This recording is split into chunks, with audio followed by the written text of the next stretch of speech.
It's hard to define custom these days.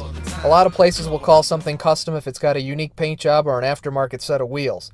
Even custom motorcycles, many of which are built to order, are rarely more than a collection of parts from a catalog that anyone with a telephone and a liquid-cooled credit card could duplicate. Then there are the hand-built pieces of art like this incredible bobber built by Leroy Thompson choppers. This ain't no catalog bike. Incidentally, Leroy Thompson is no stranger to spectacular high-end customs like this one here. His long list of credits include a chopper that has won Discovery Channel's Biker Build-Off competition, so this bike has some serious street cred to go with its killer looks. This machine is the real deal and draws a crowd 3 deep wherever it goes.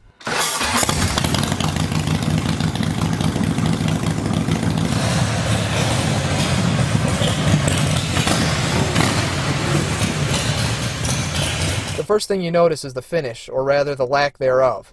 The frame is still bare steel, distressed and abraded like it's been at work for 100 years. The welded joints, which are beautiful TIG welds by the way, are raw and exposed so you can see the craftsmanship and quality that went into each piece. And then there are those trick holes in the frame filled with bronze sleeves, as if they were pieces of a machine that has a function long since forgotten. Of course, the entire frame has been clear-coated for protection and durability, but it loses none of its impact when seen close up. If I had to come up with one word to describe the theme on this bike, it would be industrial. There's nothing here that is beauty for its own sake. No, this particular machine is all about form following function.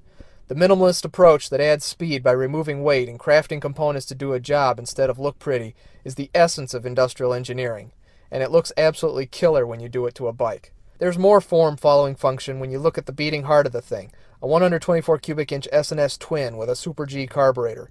It breathes through a pair of custom fabricated exhaust pipes designed just for this bike and wrapped in thermal insulating wrap.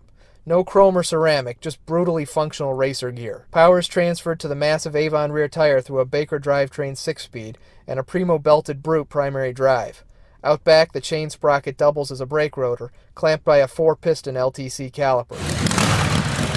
Up front, there's a 23-inch wheel with another big Avon tire, giving the bike a performance rake.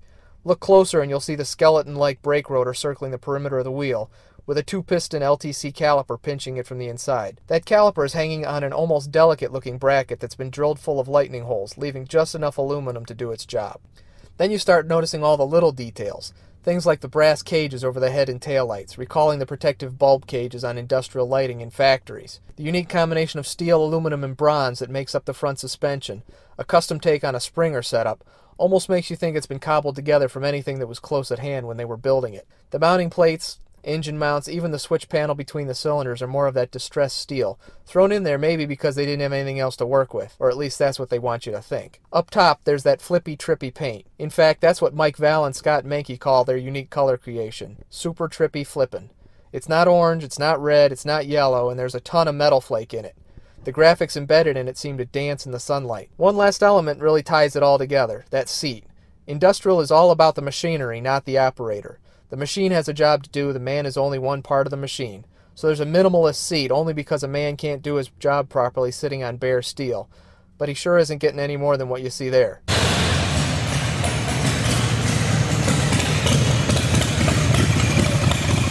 It's been in magazine and has won shows and an absolute party to drive. Every time you look at it, you'll discover something else you've never ever seen before.